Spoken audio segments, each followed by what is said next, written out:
Hello. Hey there. You're watching our second hangout on the ThinkPad Yoga. If you've ever wanted to know about ThinkPad engineering and what goes under the hood of our machines, you're in the right place.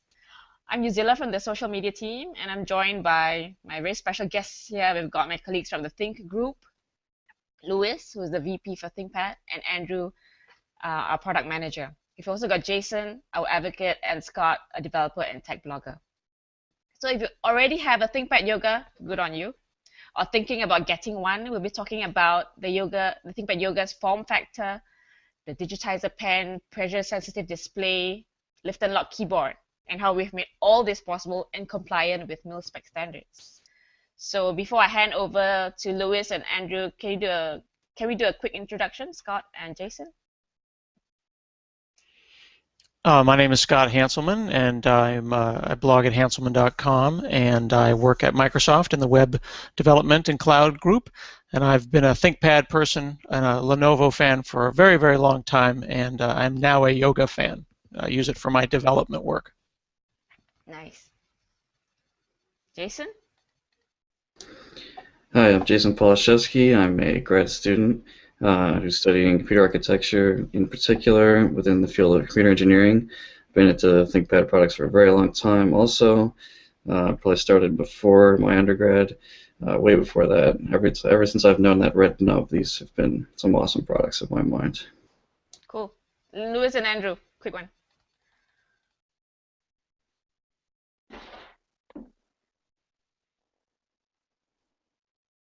Quick introduction, Louis and Andrew.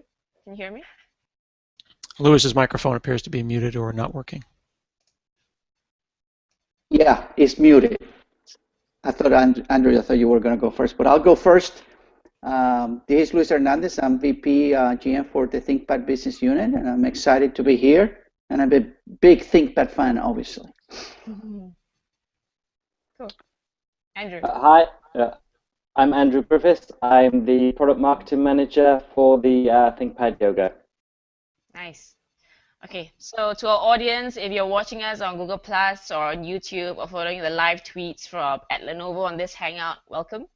We're taking your ThinkPad Yoga questions through the Q&A app. So we already have a couple of questions, really good. We want more, of course. Tweet your questions with hashtag Lenovo Hangouts if you're on Twitter. We'll do our best to answer them. A surprise awaits at the end of the Hangout. So over to you, Louis. Tell us about the ThinkPad Yoga. What engineering wow can you share with us today? Well, it's very excited. I've been working on this device for a year and a half, and with the success of multi-mode that Lenovo has done in the past 2 years, actually started when Windows 8 came out. Lenovo was the first on bringing several multi-mode machines with ThinkPad Helix, the Lenovo IdeaPad Yoga, ThinkPad Twist, and we were very, very successful with all of them. And if you look at multi-mode, it has been defined really by Lenovo. And if you look what's going on in the market right now, it's amazing, how the Yoga brand really is taking off.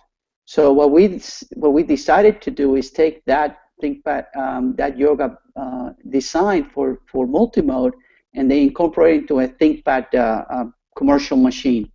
And we did some incredible engineering to be able to do some of the things that ThinkPad does to make sure that there's durability and quality for those specific users in the business world that require that kind of engineering. And one of the key ones that everybody can see every time they flip that Yoga 360 is the lock and lift keyboard. A great engineering feat that the team had to do. We are experts in mechanical and form factors, and that took a lot of effort between our mechanical teams and an engineering team and manufacturing to be able to develop a lift and lock system that is reliable and that makes it feel like you don't have any keyboards below when you have it in complete tablet mode. So we're very excited about the technology that we put there, in addition to the great pen digitizer that we have with some of our models, which allows people to write notes and be able to utilize some of the great applications that the industry has, which I quite use. I mean, I use OneNote and I use the note-taking capabilities of OneNote, and even in PowerPoint, and even I write notes in Outlook with my pen and send email to people without even touching the keyboard. So very good and versatile and flexible, and also with great performance. I mean, you get up to 1 terabyte of hard drive, or you can get SSD. So many options with this little notebook with a great display. Cool. Thanks for the insight. What were the challenges, maybe perhaps you can share with us, in creating the ThinkPad Yoga? I mean, we've had the twist before.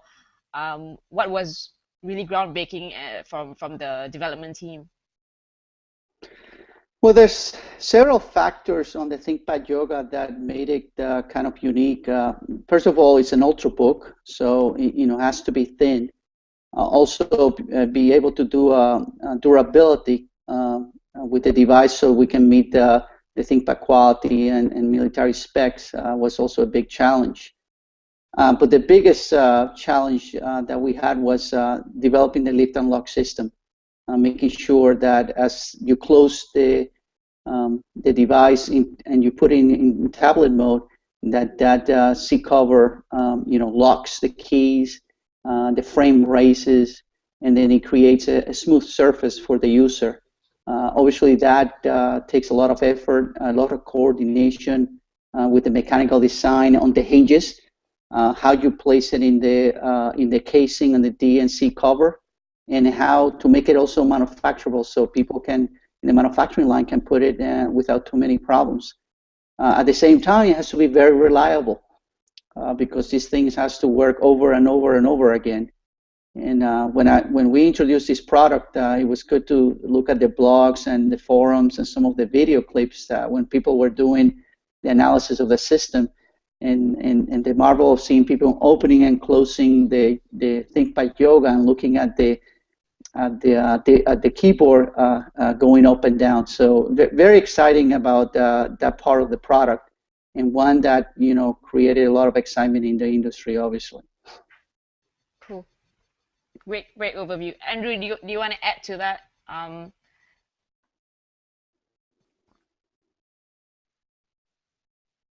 Okay, so when we made the ThinkPad Yoga, it was all about creating the best user experience for our users.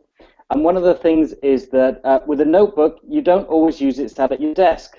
You may use it on the couch, you may use it on an airplane, you may use it while you're lying in bed. And one of the great things about the ThinkPad Yoga is that we've developed this so that with the 4 different modes, you can use it almost anywhere. No matter where you are, you can find a way of putting this machine so that you can get the best productivity or the best user experience. And definitely a major part of that is the lift and lock keyboard. It protects the keys so that no matter if you're lying on your bed, if you're on the desk, if you're traveling, if you're in the airport, on the plane, you know that that keyboard is going to be locked when you're in the different modes, and then you're not going to get any damage to the keys or any problems with the keys being pressed. Cool. Love that deep dive and demo, Andrew and Lewis. So great insight that doesn't usually come through in marketing literature. Right, Jason, I hear computer architecture is your specialty. What piqued your interest most on the ThinkPad Yoga, and now that you've used it for a while?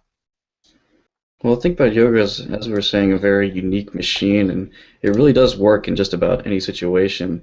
Being an engineer, doing engineering work, I do use it a lot in the laptop mode, but there's so many situations in class where, I'll pick it up and start writing out the notes right from the board, and that's just an awesome thing to be able to do. Cool. Yeah, Jason. Go ahead, Andrew. No, I was going to say, Jason. You're right about the different multi-modes. When I fly, and I tend to fly quite a bit back and forth from China, Japan, and the U.S. I tend to, and sometimes you're eating, right? I tend to, turn the tablet in 10 mode, and I put it in the pocket in front of in the front pocket of the seat that is in front of me, so I can eat. I don't have to have the computer with me, but at the same time I can look at what's going on either watching a video or just reading a presentation, and I use the touchscreen to go to the next slide. And people look at me and say, "Wow, I mean, how you do that? How can you make that computer do that?" And people get intrigued by that form factor. But having this multi-mode flexibility, it gives you so many ways of how you can use the device that are new and unique. That really, it makes it a wonder, right? An engineering wonder, and at the same time, it makes it very versatile for productivity and entertainment. Yeah, you can almost invent your own way of using the device. You could invent new ways of using it that maybe the engineers haven't even thought of yet. It's just awesome. That's right. That's right. That's right. So Jason, I know you had a couple of questions for Luis and Andrew. You want to shoot them across? Sure. So I noticed that the cooling fans are whisper quiet, yet they still seem to cool the laptop very effectively. So I know that even though in particular the i7 Haswell chips definitely have a higher TDP to deal with, so how did you manage to cool a laptop so well despite the fact that you're able to throw some i7s in there? Yeah, I actually have an i7 in my system, and the engineering that goes into these systems, it's amazing, and the way it's created is also incredible. As you go thin, as you get more heat with the high-power CPUs, because you always want to have performance too, but you want to go thinner and lighter, you get the thermal. Thermal becomes a real challenge, and that's where the Yamato team in Japan, which they've been doing ThinkPads for over almost over 20 years now, they are figuring out how can I make this device cooler. I mean, it's one of the key things that we drive is how we can make this device at lower temperatures, but still allow the user to use the performance of the system. So, one night, one of the engineers, I don't know if you know about this story, one of the engineers a few years back, was in nature in Japan, and he was looking at the owl and how the owl's wings were able to really, fly around and cover a big area and just float. And then based on that inspiration, he created a style of fan blades that allow it to be very, very quiet and at the same time be able to cool very nicely the chips and the CPUs around it. So that kind of design concept was developed a few years back, and it's been established in pretty much all our ThinkPads.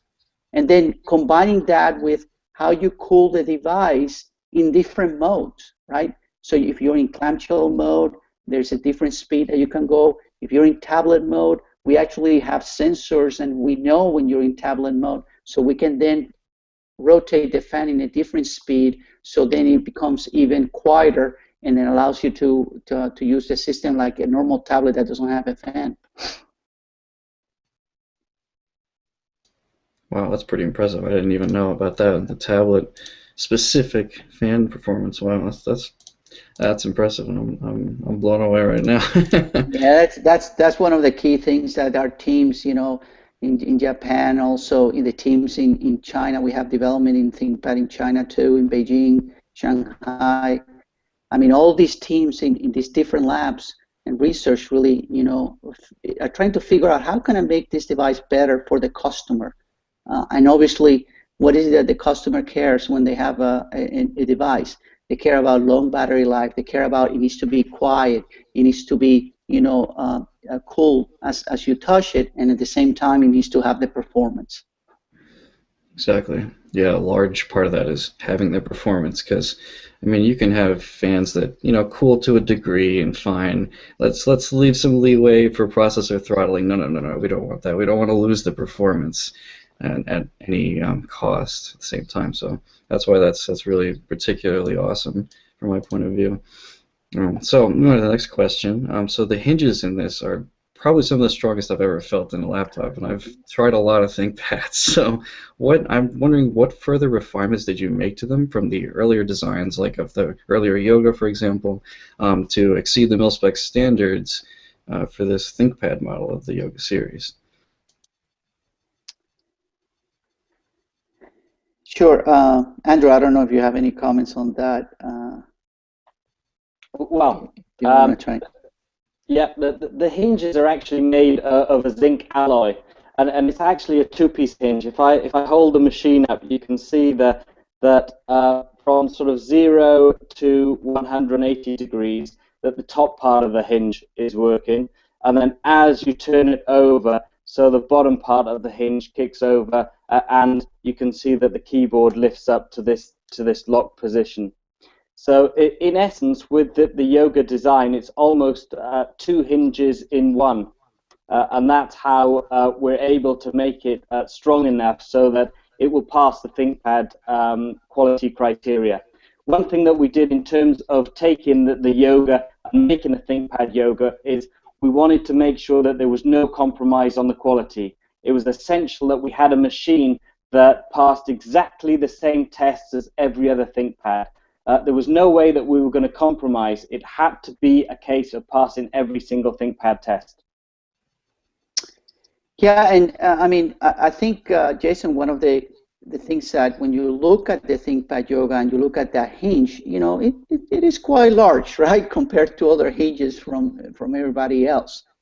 And that was one of the concerns as we designed this product, because we want to make the product attractive. The design is very important.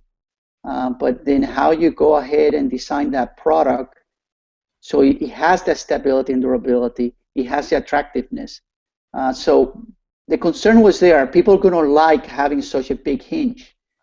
But we decided at the end that, you know, it shows the strength. It shows the durability.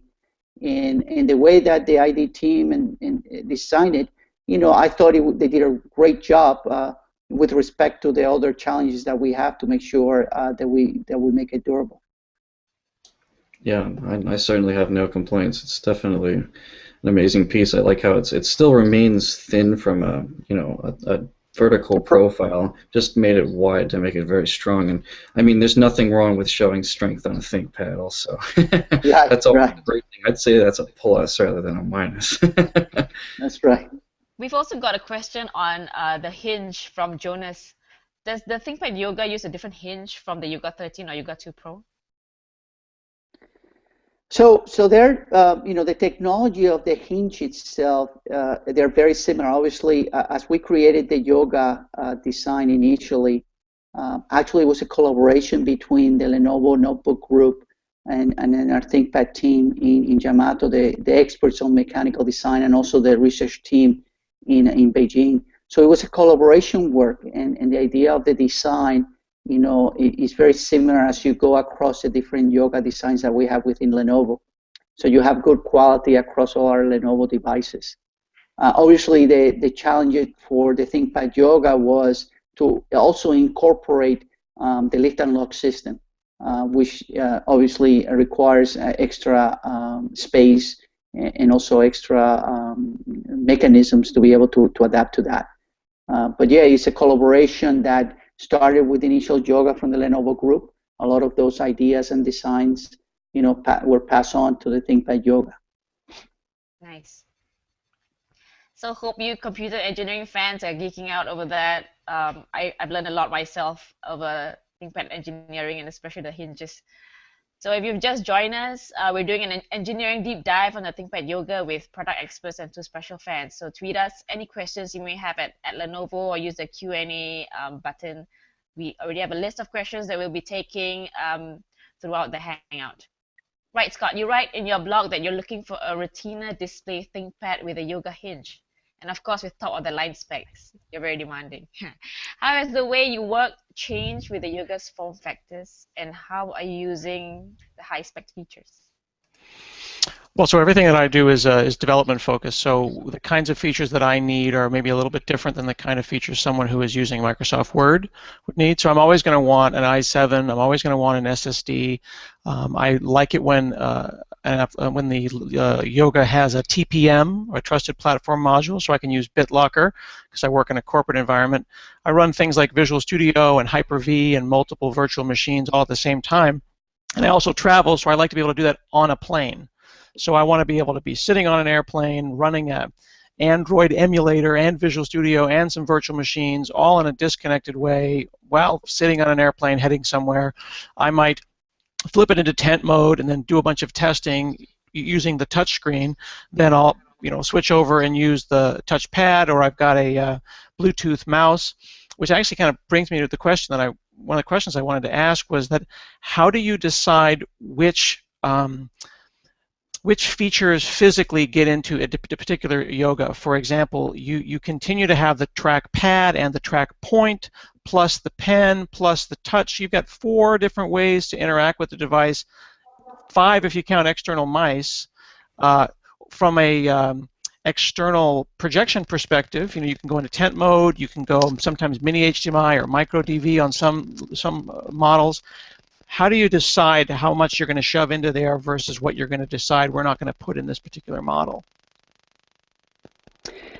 Yeah, that's a great question, and Andrew can obviously comment because he's a product marketing manager who makes those decisions and tries to put all the requirements that we get from our customers, right?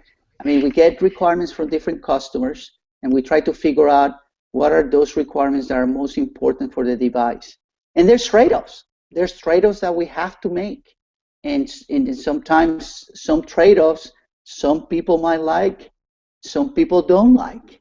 So that's a very difficult balance. But at the end, what we want to make sure is we stay true to the ThinkPad core attributes.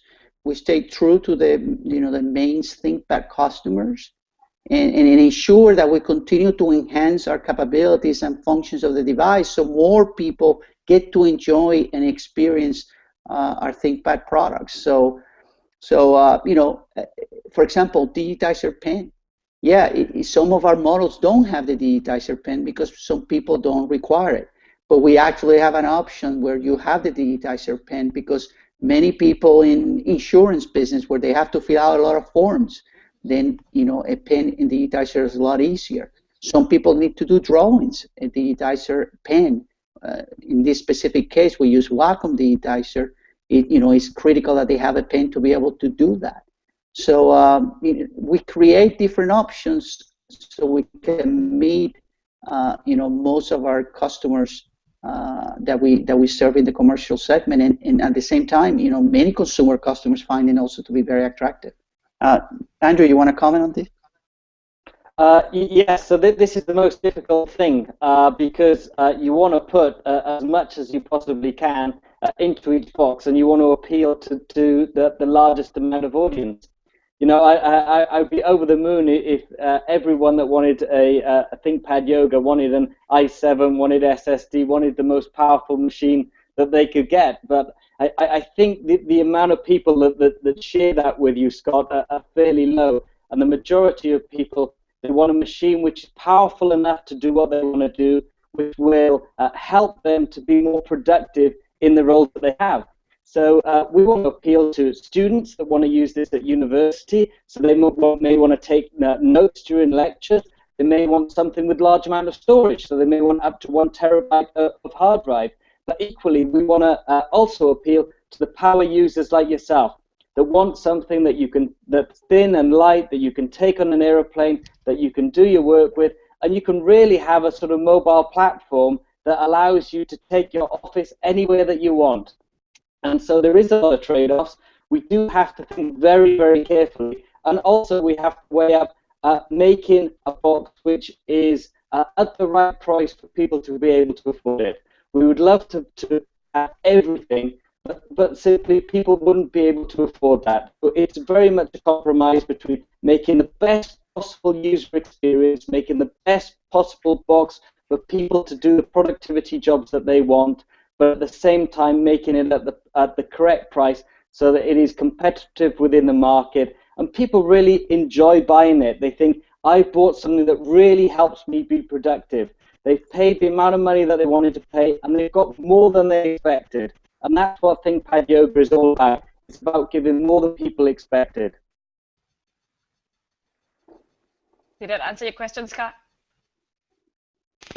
Absolutely, it does. I don't want to imply that everyone wants the highest end, but I like the idea of kind of the cafeteria plan, right? Everyone wants to come in and say, I want this processor and I want to start adding different things. So I think that you definitely have provided that to me, and that's why I've been with Lenovo for such a long time. One question that's less about the higher SKUs versus lower SKUs, but some yogas have mini HDMI, some yogas have HDMI, and some yogas have mini DisplayPort.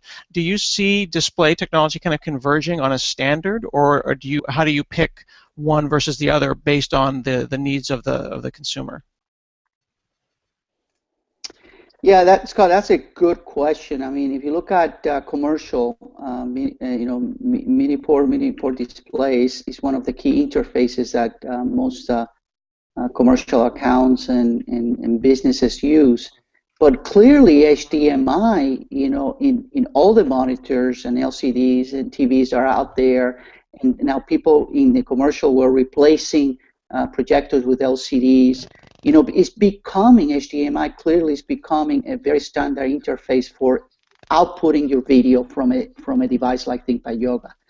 So you're seeing, that ThinkPad has mini DisplayPort, but you're seeing us putting HDMI in a lot of our ThinkPads. The ThinkPad Edge E-Series, the ThinkPad S Series, ThinkPad Yoga has HDMI, although the mini HDMI. The X1 Carbon, our flagship product, has HDMI and also mini DisplayPort.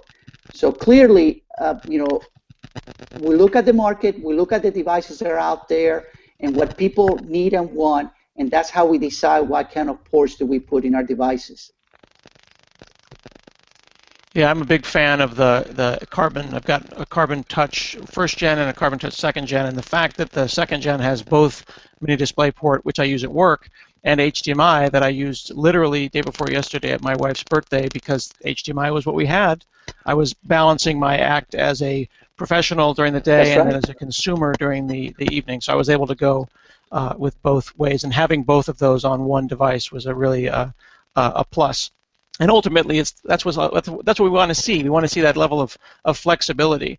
And one thing I wanted to call back on that was mentioned before, but what Jason was talking about the engineering, I think that consumers don't want to be afraid of their product. And by that, they don't want to think, I need to be extra careful with it. And that's why I think we do like a strong hinge. I think that's what's great about it. I was showing my wife once when I grabbed my ThinkPad and I threw it on the couch. She's like, "What are you doing?" But I have that sense of confidence in it, There was a laptop, I won't say the brand, but an older laptop I had once, and it felt like an ice cube tray. So you kind of squeeze it and you'd say, "I'm popping the ice cubes out of this tray," and with whatever the technology is you're using to build these now, there's no torque, there's no movement in it. It doesn't feel like a plastic ice cube tray, so then I feel like I can throw it in my bag or I can throw it on the couch without any fear of it. And that's not having to be afraid of my laptop is a comforting experience, especially as someone who's always on the go like myself. Yeah, that's the key, Scott. I mean, you're on the go, you're mobile, and that's one of the things that we learned early on 20 years ago when we started ThinkPad. Our customers are mobile, our customers use this for business, and like it or not, if you try to be careful, and I'm sure most people are, but at the same time, you're gonna have somebody's gonna drop it in the airport into the conveyor line, and somebody's gonna miss, taking it out of the bag and it goes into the floor, right? So all those scenarios throughout the years, we've been testing them and simulating in our labs, and then taking them through hundreds of tests, and we destroy so many devices during our tests that is unbelievable. But we do it because we want to make sure that we have, the most durable systems in the notebook devices in the world, and that's what ThinkPad is all about. Yeah, I've been particularly impressed that I'm running Windows 8.1 on all of my ThinkPads. That I've got the Lenovo Settings app. I was initially a little bit just a little incredulous. I was like, I don't really know what is this for? Why does this app exist? because ordinarily there's a class of customer who wants a stock laptop, and if they see another application, they say, I don't really know if I want that. But what I noticed with the settings app is you've got better control over the camera, better control over the audio, you've got location awareness for Wi-Fi. I end up in that settings app a couple of times a week, and one of the things that I would say is I would encourage you guys to continue to give us as much control as possible over that hardware, like more ways to configure the trackpad or the track point to do what we want. Keep pushing your vendors to allow us to have that control. For example, some people like the 5 buttons on the trackpad. Others maybe only want 2, or others don't want any buttons. They only want basically a 1-button trackpad. And on some of the newer ones, you've got that nice big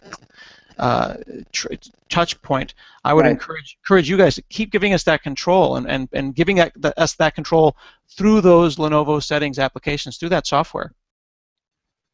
Yeah, and that's right on. I mean, that's part of our strategy on providing an ecosystem.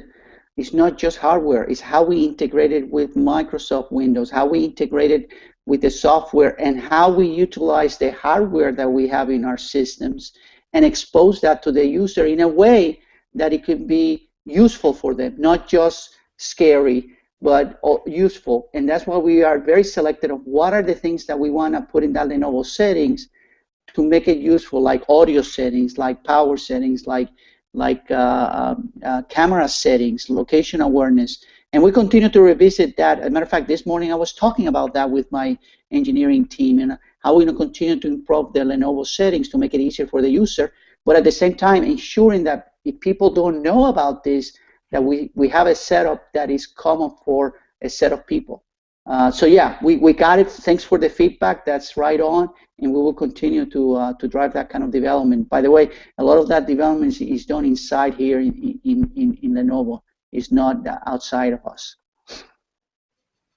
That's fantastic, and that's comforting to know that. It's nice that because that's done as a Windows Store app, that can just be automatically updated. And with the Systems Update application that I also run every week to see what's new from Lenovo, I'm going to get improvements to my device without me having to really do anything. Excellent. So, Gisela, I do have to leave pretty much about now, so I can take one more question before I go. Okay, cool. We're just going into that. So we've got a whole host of questions from the audience. I'm going to pick the first one from Rob McFarlane. I love the fact that the ThinkPad Yoga offers both a track point and a digitizer pen. Can you please elaborate a little on the features and technology of the pen? Luis or Andrew? Go. Yeah, Andrew, you want to take that? Yeah, so the pen is actually made by a manufacturer called Wacom, who are the experts in pen technology. And basically what we have is an extra digitizer screen on top of the touch interface. So you can normally use the touch with your hand. Then there's an extra touch interface which allows you to use this Wacom pen. It has 1,024 degrees of pressure. So when you use the pen, it can actually sense 1,024 different degrees of pressure and is accurate within 0.1 millimeter. So this is very useful for taking notes. You can write your handwriting very easy within applications like OneNote. It will work with the Windows 8.1 as well for handwriting recognition. So it's a great benefit for anyone that wants to take notes, anyone that wants to do basic drawings within the screen. It just adds this extra input that allows you to do so much more. It allows you to be more productive with your machine the way that you want to be. Thanks, Andrew. Yeah, and actually you can actually get other Wacom pens and they should work that are bigger than the one that we provide. So it's a lot of things you can do with a pen digitizer, and it's amazing the close relationship that we have with our suppliers, and we continue to integrate into our devices in a unique way. So I do have to leave, and I apologize. But thank you very much. This is very exciting. I like to thank Jason and Scott and the audience that asked questions. I think Andrew can stay longer and continue to answer some of the questions. But thank you for being loyal customers, and also for telling us how we can do better, because that's the only way we can make better ThinkPads. Thanks for your insight, Lewis. Love to have you again. Okay, And I bye shan't bye. hold you back any longer. Okay, but the rest still, please do hang on. We are covering a few more questions here. One from Sinelsa EB. What is next for the ThinkPad Yoga? Will it ever be smaller in size? For weeks, I have been comparing Lenovo Ultrabooks with Dell's XPS 11 and now the Surface 3. There's so many differences, and I'm still not sold on any, unfortunately. Andrew? Okay, I think that's definitely a question for me. Okay, we are continuing to do the development on the ThinkPad Yoga series. So there is a lot of work going on in terms of making future machines. I can't let the cat out of the bag and tell you everything, but obviously we're looking very much at what the users want. We're examining what they need in terms of portability, in terms of the features that they want, the functions that they need to do their everyday jobs, and we will continue to push the envelope in terms of innovation. So there will be new innovations coming. We will be looking to make new, more exciting, and machines which are more adapted to the user. Cool. Not revealing anything much, though. I can't reveal anything really, but we do have a lot of very exciting stuff coming up. Cool. Hopefully we answered your questions, Nelson. Okay, last question. One from Ren Yu. Any details on the infamous ghosting issues? Yes. Okay, so on ThinkPad Yoga, we use what's called an IPS screen. And what the IPS screen does, it gives you very wide viewing angles. So you can look at it, even if you're not straight onto the screen, you can still see the screen perfectly. So our full HD screen comes with IPS, it's very high definition. One of the problems with IPS screens is there's sometimes a small element of ghosting. And this doesn't just apply to our screens, this is across the whole board, all the different manufacturers. Now we've been working very hard with the manufacturers to reduce that as much as possible. So on the ThinkPad Yoga, it's only a very, very, very small amount of users that see a very small amount of ghosting. And that's one of the things we're working on. It will continue to improve. But at the moment, it's just a fact of the screen technology that we're using. It gives you the benefits of the very wide angles, but there is a small chance of ghosting within the screen. For the majority of users, in fact, almost every user, it's almost invisible to. They will never notice that it's even there. Thanks, Andrew. So I think we're kind of running out of time, so I will be wrapping up. I know we've received a lot of questions. We will continue to answer them on our social channels. So, but before we go, I'd like to announce our favorite question. I think we really like the one from Rock McFarlane. And congratulations, you are walking away with something special. I hope you're watching, because this is for you. So, and that's a wrap. Thanks everyone for joining us. Lots of geek today, and I've learned a lot myself. Hope you came away enlightened and awed by ThinkPad engineering. Thank you, Andrew, Lewis, and Scott for being on the Hangout with us. So a few parting words before I go. This Hangout is going up on our YouTube page, youtube.com/Lenovo. If you want specs, search for the ThinkPad Yoga page on shop.lenovo.com. And we'd love to hear your ThinkPad Yoga experiences and pictures. Send them to us, like us on our Facebook page and Twitter handle. Anything else from the rest of you guys? Thanks for having us. Well, thanks for listening to us, frankly. Thank you for listening. Yeah, it's been great to be on this Hangout again, and we do have an awful lot more products coming which will be part of this yoga family. So across Lenovo and ThinkPad, it's great that we can share these machines that give people the benefit to do more. Cool. Thanks for wrapping that up, Andrew. Okay, this is Lenovo Hangout signing off. Bye-bye. Thanks. See you again.